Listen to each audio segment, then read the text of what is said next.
आज बोटिंग होना है कल, और उससे पहले ये ब्लास्ट हो रहा है।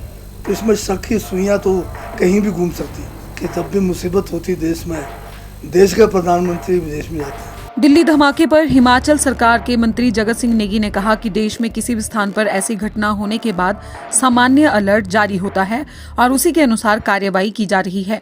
उन्होंने धमाके की टाइमिंग पर सवाल उठाते हुए कहा कि चुनाव के समय ही ऐसी घटनाएं क्यों होती हैं, यह बड़ा सवाल है। उन्होंने कहा कि पुलवामा और पहलगाम के समय भी चुनाव की बात हो रही थी, अभी बिहार में वोटिंग से पहले यह घटना हुई है। ऐसे में शक की सुइयां किस ओर घूम रही हैं। नेगी ने प्रधानमंत्री पर भी टिप्पणी करते हुए कहा कि इस देश की सबसे बड़ी विडंबना यह है कि मुसीबत के समय प्रधानमंत्री देश में नहीं विदेश में होते हैं। ये तो इस देश का जो है बहुत बड़ा जो है एक विडंबना है कि जब भी मुसीबत होती देश में, देश के प्रधानमंत्री विदेश में जाते हैं, और जब वापस आते हैं तो बहुत बड़ा समाचार लगता है कि प्रधानमंत्री जी देश में वापस आ गए। मुझे ये समझ नहीं आता, जब भी कोई चुनाव होता है उस समय क्यों घटना घटती है, ये हमारा भी प्रश्न है। जब भी आपने देखा होगा पुलवामा के समय, उस समय भी इलेक्शन हो रहे थे, पहलगाम का हुआ तब भी इलेक्शनों की बात हो रही थी, और अभी जो है आज वोटिंग होना है कल, और उससे पहले ये ब्लास्ट हो रहा है।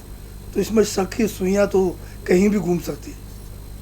क्या आप बेफिक्र होकर प्रॉपर्टी में निवेश या प्रॉपर्टी खरीदना चाहते हैं? तो ध्यान दें, मंडी हिमाचल के संजीव ठाकुर के नेतृत्व में majestic rise Chandigarh tri city की रियल एस्टेट इंडस्ट्री में भरोसे और मजबूती का प्रतीक बन चुका है। 15 सालों के अनुभव और हजारों सफल निवेश यात्राओं के साथ यह संस्था निवेशकों और परिवारों के सपने को साकार करने का विश्वास दिलाती है। चाहे फ्लैट खरीदना हो या उसमें निवेश करना, मैजेस्टिक राइज हर प्रोजेक्ट की कानूनी और वित्तीय स्थिति को परख कर ही ग्राहकों तक पहुंचाता है। चंडीगढ़ के बाद दुबई में भी आप जल्द निवेश कर पाएंगे। एक्सोटिका होम्स जैसे सफल प्रोजेक्ट्स के बाद संजीव ठाकुर का ये नया वेंचर आपके सपनों को देगा एक नई उड़ान। मैजेस्टिक राइज, जहां निवेश को मिलता है भरोसा, सुरक्षा और बेहतर भविष्य का विश्वास।